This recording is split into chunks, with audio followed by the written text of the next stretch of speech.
Hello guys, welcome to my channel. మీకు గనుక video నచ్చినట్లయితే ఒక చిన్న లైక్, కామెంట్ అండ్ సబ్స్క్రైబ్ చేయండి. యాక్చువల్గా వీడియో ఏంటంటే నేనైతే నాకైతే కొంచెం లైట్గా ఫ్రంట్లోనే వైట్ హెయిర్ ఎక్కువ ఉందండి. నేనైతే వైట్ హెయిర్ కోసమని ఎప్పుడైనా ఇవి ఉంటాయి కదండి, రెడ్ హెన్నా కానీ బ్లాక్ హెన్నా కానీ ఇలాంటివి వాడేదాన్ని. కానీ అవి వాడితే మాత్రం నాకైతే మొత్తం హెయిర్ అంతా ఇచ్చింగ్ లాగా, హెడేక్ లాగా, అట్లా సైడ్ ఎఫెక్ట్స్ లాగా అనిపించేది. అందుకని నేను ఎందుకు ఇలా అవుతుందని ఊరికే అనుకునేదాన్ని. ఒక 1 వీక్ అయితే ఇచ్చింగ్ లాగా ఉండేదండి. నాకు అసలు ఇది అనిపించేది, అసలు ఎందుకు ఇట్లా అవుతుందని. ఇంకా దానివల్ల అట్లా అవుతుందని అనుకోని నేనైతే ఇంటికి వచ్చిన ప్రతిసారి మా అమ్మ వాళ్ళకైతే గోరింటాకు చెట్టు ఉందండి. ఇక నేనైతే ఇది న్యాచురల్ కాబట్టి మనకైతే ఏ సైడ్ ఎఫెక్ట్స్ ఉండవు అనుకొని ఆకైతే మొత్తం తెంపేసుకొని మామూలుగా చిన్నది అవి మొత్తం ఆకులను తెంపేసి అందులోకి నేనైతే మా అమ్మ వాళ్ళకి అలవేర చెట్టు కూడా ఉందండి. అట్లాగే అలవేర కూడా ఒకటి తెంపేసుకొని ఇంకా మందారం పువ్వులు వేసుకుంటే మా చెల్లె మంచిదని చెప్పిందని అందుకోసమని మందారం పువ్వులు ఎప్పుడు మందారం పువ్వులు అయితే వేసుకోలేదు. ఎక్కువ అలవేరా వేసేదాన్ని. అలాగే అందులోనే ఒక నిమ్మకాయ పిండుకునేదాన్ని. నేను డాండ్రఫ్ ఉంటే వెళ్ళిపోతుందని. నాకైతే ఎక్కువ డాండ్రఫ్ లేదు, కానీ డాండ్రఫ్ ఎక్కడ ఉంటే పోతుందని మా చెల్లి చెప్తే నేను డాండ్రఫ్ కోసం కూడా లెమన్ వినేదాన్ని.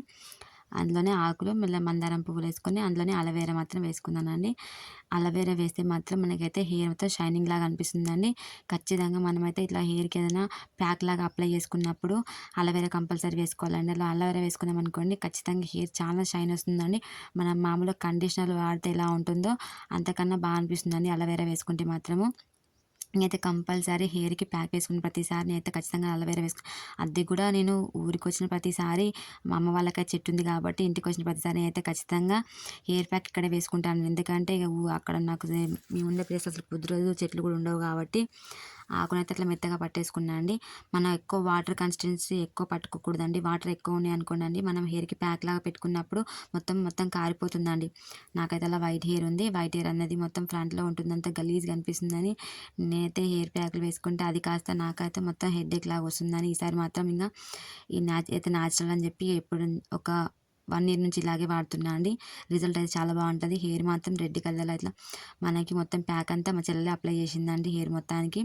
అదే మొత్తం ప్యాక్ లాగా అప్లై చేసింది. అప్లై చేసిన తర్వాతకి ఒక 3 అవర్స్ అయితే మొత్తం పెట్టుకోవాలండి. ఒక 3 అవర్స్ ఉంచుకోలేదు అనుకోండి అస్సలు రెడ్ కాదు. ఒక 3 అవర్స్ ఉంచుకున్నాం అనుకోండి మనకైతే హెయిర్ అయితే రెడ్ కలర్లో వచ్చేస్తుందని నేనైతే ఒక 3 అవర్స్ ఉంచుకున్నాను. తర్వాత మొత్తం మనం వాష్ చేసుకున్నప్పుడు షాంపూతో పెట్టి అసలు కడగకూడదండి. నార్మల్గా వాష్ చేసుకోవాలి. తర్వాత మళ్ళీ నెక్స్ట్ డే మార్నింగ్ అయితే షాంపూతో కడిగేసుకోవాలండి. ఎందుకంటే అక్కడక్కడ ఏమన్నా మనకి చిన్నగా ఉంటుంది కదండి, మనకి ఎంత గోరింటాకు అయినా కూడా అది హెయిర్లో అట్లనే ఉండిపోతే మనకి మాత్రం ఇచ్చింగ్ లాగా అనిపిస్తుంది.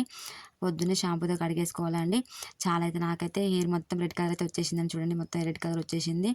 హెయిర్ అంతా చాలా షైన్ అవుతుందండి అలవేరాతోని. వీడియో నచ్చితే లైక్ చేయండి.